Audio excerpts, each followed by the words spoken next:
Hello and welcome children to our maths class, and today we are going to see second chapter, that's fractions and decimals. So how far or how properly you have studied about the fractions, you know about the fractions. We will take quick recap of it and then we'll proceed with the solution of exercise 2.1, which includes addition and subtraction of fraction numbers. Now the three different types of fraction numbers you have studied about are proper fraction, second improper fraction, and the third one is mixed fraction. What is a proper fraction? Now to understand proper fraction, see I have written it for you so you get the concept. You can understand the thing properly.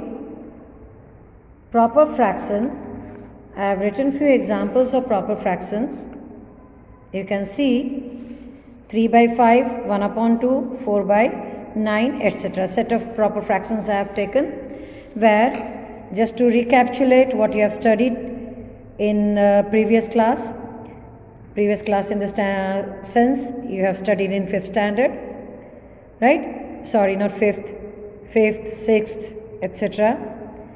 So the upper number 3 here is numerator and 5 is denominator. I have symbolically written capital N for numerator and D for denominator. So every time I did not write the whole word, such a big spelling, right? In case of 1 upon 2, 1 is numerator, 2 is denominator. 4 upon 9, 4 is numerator, 9 is denominator. In all these fraction numbers, what can you see or what do you observe? In all these cases, you can see numerator is smaller than denominator. You can find that n is smaller than denominator. So such type of fractions are considered to be proper fraction. Okay, the fractions where numerator is smaller than denominator is considered to be proper fraction. Secondly, improper fraction. Here I have written few examples: 7 upon 4, 9 upon 5, 3 by 2 or 3 upon 2. You can see some similarity in all these fractions. Here the numerator is greater than the denominator. 9 is greater than 5, 3 is greater than 2, 7 is greater than 4.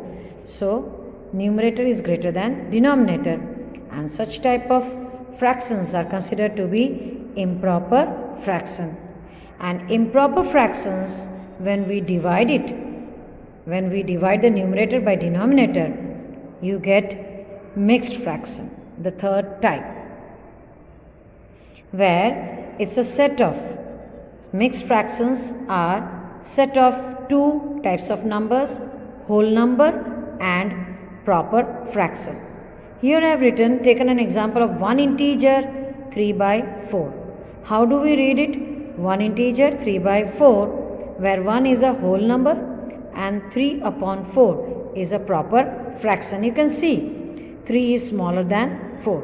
So in a mixed fraction, whole number and the fraction which is included in it is always a proper fraction, not an improper fraction, because we get this mixed fraction by on the division of, or by dividing an improper fraction, where in the improper fraction the numerator is divided by denominator. उसको जब हम divide करते हैं, further process करते हैं, तब हमको क्या मिलता है? Mixed fraction. Okay, so I have written few mixed fractions, examples of mixed fraction. 3 integer 1 upon 4. How do you read it? You read it 3 integer 1 upon 7, 1 integer 3 upon 4, 5 integer 2 upon 9, or you read it like this: 5 integer 2 by 9, 1 integer 3 by 4, 3 integer 1 upon 7. So you have seen few examples of each type of fractions: proper fraction, improper fraction and mixed fraction. Now we will directly move on to the exercise 2.1, which is a combination of questions where you are solving, that is addition and subtraction of fractions. And second question is about arranging the given fraction numbers in descending order.